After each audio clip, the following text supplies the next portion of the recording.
إن الحمد لله نحمده ونستعينه ونستغفره ونعوذ بالله من شرور أنفسنا ومن سيئات أعمالنا من يهده الله فلا مضل له ومن يضلل فلا هادي له وأشهد أن لا إله إلا الله وحده لا شريك له وأشهد أن محمدا عبده ورسوله اللهم صل على محمد وعلى آل محمد كما صليت على إبراهيم وعلى آل إبراهيم إنك حميد مجيد اللهم بارك على محمد وعلى آل محمد كما باركت على إبراهيم وعلى آل إبراهيم إنك حميد مجيد أما بعد فإن خير الحديث كتاب الله وخير الهدي هدي محمد صلى الله عليه وسلم وشر الأمور محدثاتها وكل محدثة بدعة وكل بدعة ضلالة وكل ضلالة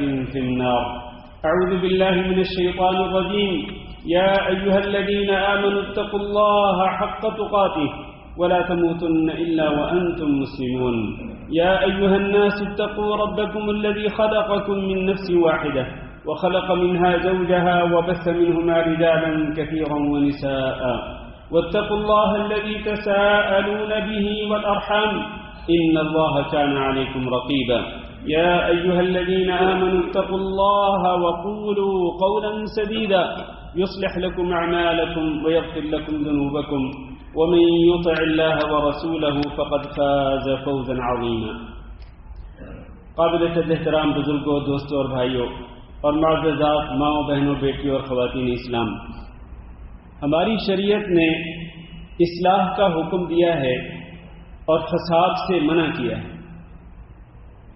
میں ریپیٹ کرتا ہوں یہ جملہ، ہماری شریعت نے اصلاح کا حکم دیا ہے کہ ہم جہاں کہیں بھی ہوں اصلاح کریں، اپنے گھر میں بھی اور گھر سے باہر بھی، اور ہماری شریعت نے فساد سے منع کیا ہے جو اصلاح کا اپوزٹ ہے۔ فساد کرنے سے منع کیا ہے گھر میں بھی اور گھر سے باہر بھی۔ اللہ تعالیٰ نے قرآن مجید میں ارشاد فرمایا وَلَا تُفْسِدُوا فِي الْأَرْضِ بَعْدَ إِصْلَاحِهَا، زمین میں اصلاح کے بعد فساد نہ مچاؤ، کسی بھی قسم کا فساد نہ مچاؤ، اس سے اللہ رب العزت نے منع کیا ہے۔ اور یہ صرف ہماری شریعت میں نہیں بلکہ اس سے پہلے جتنی بھی شریعتیں آئیں، جتنے انبیاء آئے، سب کو اللہ رب العزت نے یہی حکم دے کر بھیجا کہ جاؤ زمین میں اصلاح کرو اور زمین میں فساد سے لوگوں کو منع کرو۔ چنانچہ سارے کے سارے انبیاء اپنے اپنے دور میں جب جب وہ آتے رہے، وہ اپنی اپنی قوموں کے اندر اصلاح کا کام کرتے رہے اور اپنی اپنی قوم کے اندر وہ فساد سے منع کرتے رہے۔ جس قسم کا فساد بھی پایا جاتا تھا کسی بھی قوم اور کسی بھی معاشرے کے اندر، وہ سارے کے سارے انبیاء اس فساد سے منع کرتے رہے۔ اللہ رب العزت نے انبیاء بھی بھیجے فساد کو روکنے کے لیے، اور اللہ رب العزت نے آسمان سے کتابیں بھی نازل کی فساد سے منع کرنے کے لیے۔ ہماری شریعت کے اندر بھی یہی چیز موجود ہے کہ اللہ رب العزت نے آخری نبی حضرت محمد صلی اللہ علیہ وسلم کو بھیجا اصلاح کرنے کے لیے۔ آپ کو معلوم ہے کہ مکہ مکرمہ میں جہاں نبی صلی اللہ علیہ وسلم کی بعثت ہوئی، بعثت سے پہلے جاہلیت کے دور میں کتنا فساد پایا جاتا تھا۔ موقع نہیں کہ میں اس فساد کو تفصیل کے ساتھ ذکر کروں۔ اللہ تعالیٰ نے قرآن مجید کے اندر بھی اس فساد کی طرف اشارہ کیا ہے۔ نبی کو بھیج کر اللہ رب العزت نے وہاں پر اصلاح کا حکم دیا، اور نبی صلی اللہ علیہ وسلم نے اپنی 53 سالہ زندگی میں مکہ مکرمہ کے اندر بعثت کے بعد 13 سال اور پھر ہجرت کے بعد مزید 10 سال مدینہ منورہ میں آ کر، پہلے مکہ مکرمہ میں اور پھر مدینہ منورہ میں نبی صلی اللہ علیہ وسلم اصلاح کا کام کرتے رہے اور فساد سے منع کرتے رہے۔ میرے بھائیوں، سب سے بڑا فساد کیا ہے؟ سب سے بڑا فساد اللہ کے ساتھ شرک کرنا ہے،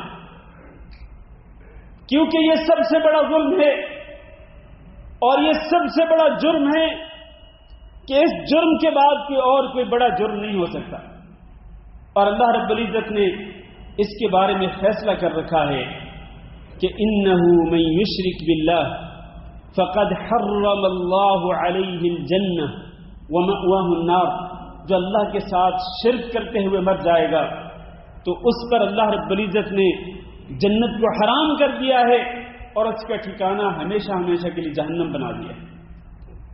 اللہ اس بڑے جرم اور بڑے فساد کو معاف نہیں کرے گا۔ چنانچہ ہماری شریعت کے اندر اس شرک تک پہنچانے والے جتنے بھی دروازے ہیں ان تمام کے تمام دروازوں کو شریعت نے بند کر دیا ہے، حتیٰ کہ نبی صلی اللہ علیہ وسلم نے حضرت علی بن ابی طالب رضی اللہ تعالیٰ عنہ کو حکم دیا تھا کہ جاؤ زمین میں جائزہ لے کر دیکھو، جہاں کہیں بھی تمہیں ابری ہوئی قبر نظر آئے اس کو زمین کے برابر کر دو، اور جہاں کہیں تمہیں کوئی مجسمہ نظر آئے اس مجسمے کو مٹا دو۔ آج شرک کے اڈے بنے ہوئے ہیں ہمارے ملکوں کے اندر۔ حکومت وقت کا یہ فریضہ ہے، یہ ذمہ داری ہے حکومت وقت کی کہ ان تمام کے تمام شرک کے اڈوں کو بند کرے، کیونکہ یہ سب سے بڑا فساد، سب سے بڑا فساد اللہ رب العزت کے ساتھ شرک کرنا ہے۔ میں اس سے آگے بڑھتا ہوں، موضوع کو آگے بڑھاتا ہوں، کیونکہ میں آپ کو بتا دوں کہ وزارت الاوقاف کی نئی تعلیمات اور ان کے نئے آرڈر کے مطابق خطبہ جمعہ کا وقت صرف 15 منٹ کے اندر خطبہ ختم کرنا ضروری ہے۔ تو میرے بھائیو، شرک کے بعد جو بڑا فساد ہے وہ دین کے اندر نئی نئی بدعات کو ایجاد کرنا ہے، اور آج ہم دیکھتے ہیں کہ ہمارے معاشرے کے اندر کتنی بدعات ایجاد کی جا چکی ہیں، جبکہ نبی صلی اللہ علیہ وسلم اپنے ہر خطبہ کے اندر ایک ارشاد فرماتے تھے ان شر الامور محدثاتها وكل محدثة بدعة وكل بدعة ضلالة وكل ضلالة في النار۔ سب سے برا کام کیا ہے؟ دین کے اندر نیا کام ایجاد کرنا، اور دین کے اندر جو بھی نیا کام ایجاد کیا جائے گا وہ بدعت ہے، اور ہر بدعت گمراہی ہے، اور ہر گمراہی جہنم کی طرف لے جانے والی۔ لہذا بدعات ایجاد کرنے سے بچیں۔ زمین کے اندر یہ بھی ایک فساد ہے کہ جو دین اصل حالت میں ہے اس کو پیچھے کر دو اور بدعات کو آگے لے جاؤ، بدعات کو پروموٹ کرو۔ آج آپ دیکھیں میڈیا اسی کام میں لگا ہوا ہے۔ میں وہ ان چینلوں کے نام نہیں لیتا، آپ بھی جانتے ہیں، ان چینل سے بدعات کو پروموٹ کیا جاتا ہے، باقاعدہ ان بدعات کی دعوت دی جاتی ہے، ان کی نشر و اشاعت کی جاتی ہے، لوگوں کو گمراہ کیا جاتا ہے۔ کبھی ان کے دھوکے میں نہ آئیں میرے بھائیوں۔ وہ چینل کے نام کے ساتھ جو اسلامی لکھا ہوتا ہے نا، وہ اسلامی کے لفظ سے دھوکہ مت کھایا کریں، یا کبھی کسی چینل کے ساتھ، میں کوئی اور لفظ بتانا نہیں چاہتا پھر نشاندہی ہو جائے گی اور یہ اچھا نہیں ہے، تو اس قسم کے چینلوں کے دھوکے میں نہ آئیں، بلکہ صرف وہ چینل دیکھیں جہاں سے قرآن اور حدیث کی خالص دعوت پیش کی جاتی ہے۔ اس فساد سے بچنا بھی ضروری ہے۔ شریعت نے فساد کو روکنے کے لیے زنا کو منع کر حرام کر دیا، چوری کو حرام کر دیا، ڈاکہ زنی کو حرام کر دیا، اور قتل کرنے کو حرام کر دیا، جادو کرنے کو حرام کر دیا۔ یہ سارے کے سارے فساد ہیں۔ زنا کرنے سے نہیں بلکہ زنا کے قریب جانے سے منع فرما دیا۔ لا تقربوا الزنا انه كان فاحشة وساء سبيلا۔ باطل طریقے سے مال کھانے کے جتنے بھی طریقے ہیں، چوری ہو، ڈاکہ زنی ہو، رشوت ہو، خیانت ہو، جتنے بھی طریقے ہیں، یہ سارے کے سارے فساد کے طریقے ہیں۔ اللہ رب العزت نے منع کر دیا۔ اس فساد کو روکنا ہوگا اور اس فساد سے اجتناب کرنا ہوگا۔ اسی طرح ایک فساد شبہات پھیلانے کا ہے اور شہوات پھیلانے کا ہے۔ شبہات کیا ہیں؟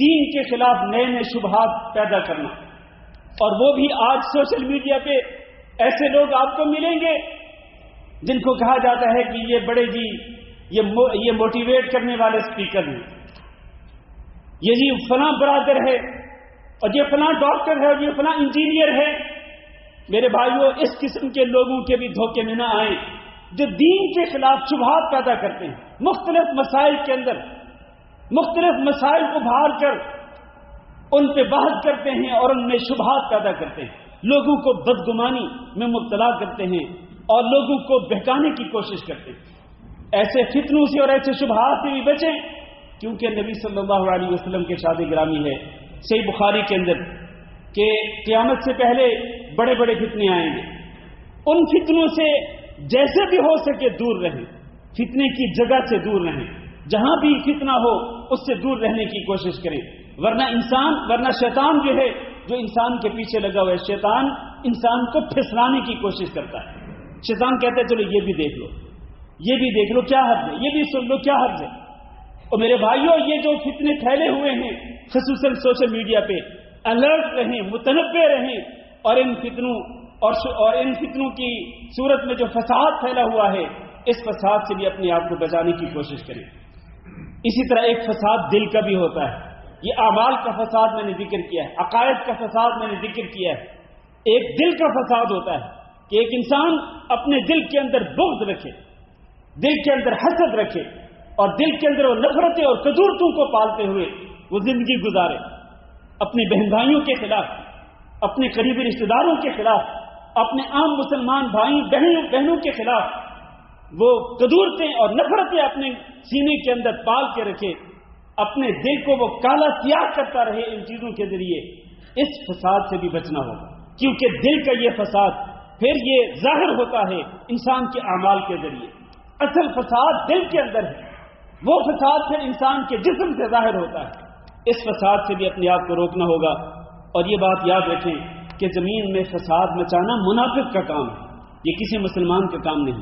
وَإِذَا تَوَلَّى سَعَى فِي الْأَرْضِ لِيُفْسِدَ فِيهَا وَيُهْلِكَ الْحَرْثَ وَالنَّسْلَ، زمین میں فساد مچانا پھیلانا یہ کسی منافق کا کام تو ہو سکتا ہے، کسی مومن کا کام نہیں ہو سکتا۔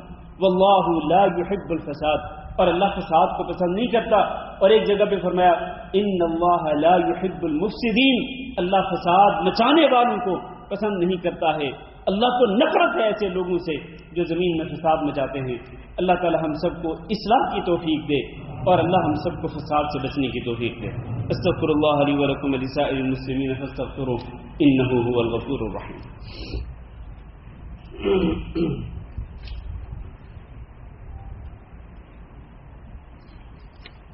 ان الحمد لله نحمده ونستعينه ونستغفره ونعوذ بالله من شرور انفسنا ومن سيئات اعمالنا، من يهده الله فلا مضل له ومن يضلل فلا هادي له، واشهد ان لا اله الا الله وحده لا شريك له، واشهد ان محمدا عبده ورسوله۔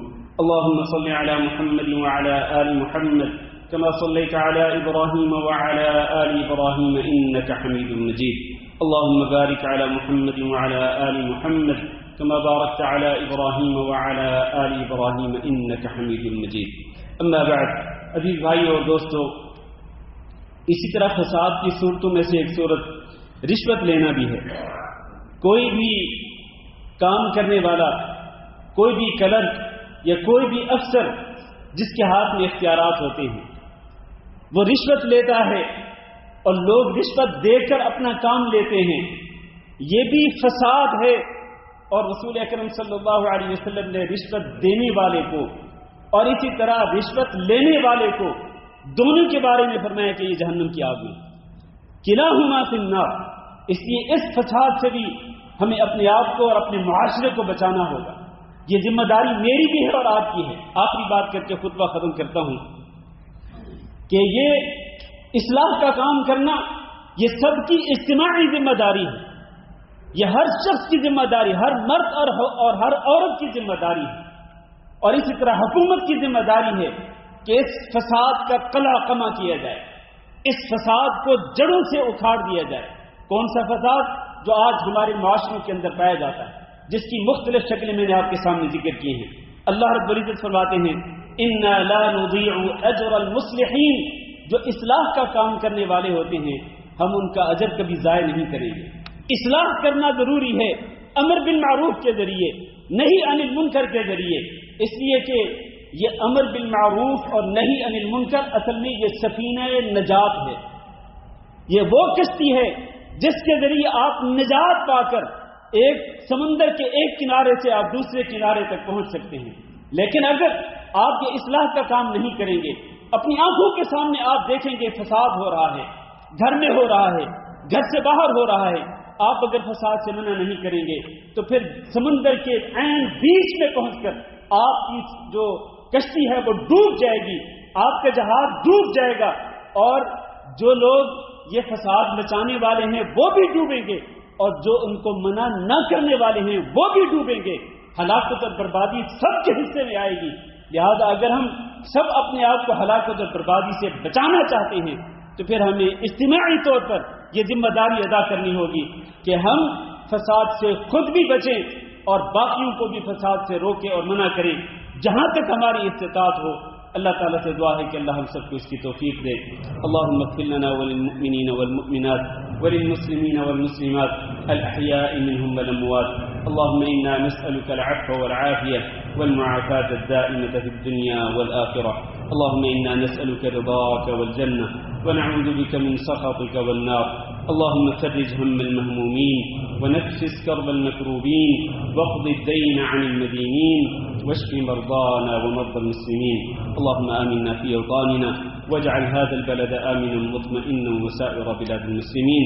عباد الله، إن الله يأمر بالعدل والإحسان وإيتاء ذي القربى وينهى عن الفحشاء والمنكر والبغي يعظكم لعلكم تذكرون. سبحان ربك رب العزة عما يصفون وسلام على المرسلين والحمد لله رب العالمين.